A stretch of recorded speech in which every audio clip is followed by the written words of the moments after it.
అందరికీ నమస్కారం. సమాజమే దేవాలయం, ప్రజలే దేవుళ్ళని అన్న నందమూరి తారక రామారావు గారంటే ఆ నినాదాన్ని సమాజమే దేవాలయం, ప్రేక్షకులే సినిమా వాళ్ళకి దేవుళ్ళు.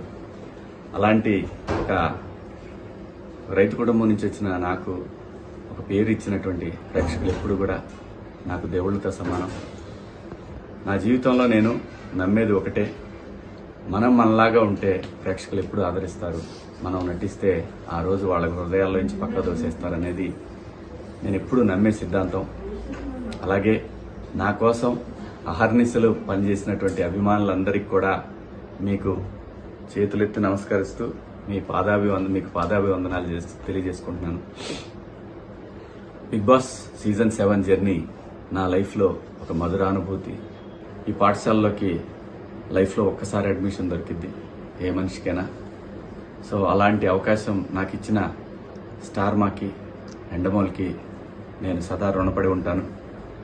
ఇక్కడ బిగ్ బాస్ ఆట అనగానే ప్రతి వాళ్ళు కూడా అక్కడికి వెళ్ళి గొడవలు చేయాలి, స్ట్రాటజీలు ప్లే చేయాలి, దాని తర్వాత అవసరమైతే కుట్టుకునే స్థాయి దాకా వెళ్ళాలి అనేటటువంటి ఒక దురభిప్రాయంలో ఉన్న వాళ్ళందరికీ కూడా కాదు.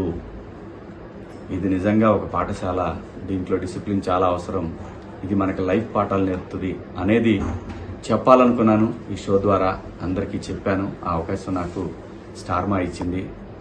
ఈ షోలో ముఖ్యంగా నాకు మొదటి సినిమా అవకాశం ఇచ్చినటువంటి నాగార్జున బాబు గారు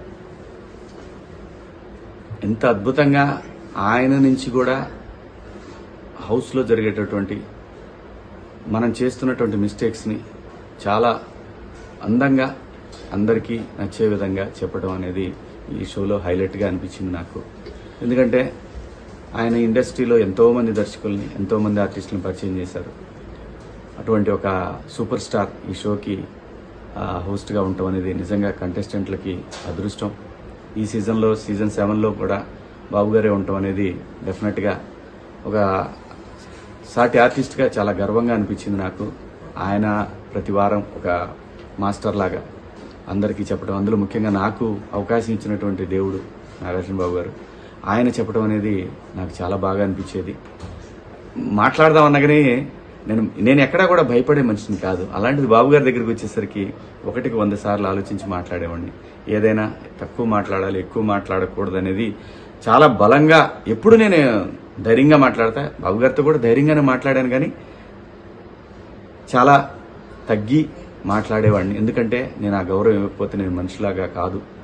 సో అటువంటి పరిస్థితుల్లో ఆ షోలో నాగార్జున బాబు గారు నాకు ఎన్నో విలువైనటువంటి సూచనలు చేశారు. వారికి కూడా ఈ షో సక్సెస్లో వారిది ప్రధాన పాత్ర. ఆ షోలో నేనంటాం నా అదృష్టంగా భావిస్తూ బాబు గారు మీకు సదా రుణపడి ఉంటాను. చాలామంది రకరకాలుగా మాట్లాడుకుంటున్నారు. స్టార్ మా వాళ్ళు శివాజీని వెనకాల పెట్టారు, అక్కడ పెట్టారు, ఇక్కడ పెట్టారు, వేరే వాళ్ళని ముందుకు తీసుకొచ్చారు. ఇవన్నీ నేను ఒప్పుకోను. ఎందుకంటే వాళ్ళు ఒక పద్ధతి ప్రకారం ఒక ఫార్మెట్లో వెళ్తారు. దాని ప్రకారమే ఈరోజు ఓటింగ్ జరిగింది. దాంట్లో విజేతగా నా బిడ్డ పల్లవి ప్రశాంత్ గెలిచాడు. వాడు గెలవాలనుకున్నాను. ఎందుకంటే ప్రజలు ప్రతిసారి ప్రభుత్వాల చేతులు ఓడిపోతుంటాయి, కామన్ మ్యాన్ ఎప్పుడు ఓడిపోతుంటాడు. కానీ ఈ సీజన్లో కామన్ మ్యాన్ గెలవాలి అని గెలిపించాలని దృఢ సంకల్పంతో ఎప్పుడైతే ప్రశాంత్ వచ్చే వరకు నాకు అటువంటి ఆలోచనలు లేవు. నాకు అప్పుడు అనిపించింది ఇలాంటి ఒక పల్లెటూరు నుంచి వచ్చిన నాలాగనే వచ్చాడు ఈ షోకి, నేను ఎలాగైతే ఇండస్ట్రీకి వచ్చాను అలా వచ్చిన ఒక వ్యక్తి సక్సెస్ అయితే కోట్ల మందికి ఇన్స్పిరేషన్గా ఉంటుంది అనుకున్నాను. అది భగవంతుడు నా మనసులోని కోరికను ప్రశాంత్ రూపంలో తీర్చాడు. ప్రశాంతే కాదు, యావర్ లాంటి ఎటువంటి బ్యాక్గ్రౌండ్ లేని మనుషులు ఇక్కడ నాతో పాటు కంటెస్టెంట్లుగా రావటం, వాళ్ళకి నాకు మా హృదయాలు కలవటం, ఇదంతా కూడా దైవేచ్ఛ. అంతేగాని ఒక గ్రూప్ లాగా ఆడాలనే ఆలోచన కానీ, లేదంటే మన ఆటలో ఇంకొకళ్ళ ఇన్వాల్వ్మెంట్ ఉండాలనేది పరమ బూతు. అది మూలసూత్రానికి, బిగ్ బాస్ షో మూలసూత్రానికి అది విరుద్ధం. దాన్ని బలంగా నమ్మి అంతఃకరణ శుద్ధితో నేను పనిచేశాను ఈ బిగ్ బాస్ షోలో. నేనేంటో, నా క్యారెక్టర్ ఏంటనేది ప్రజలు చూడాలనుకున్నాను. అది చూశారు.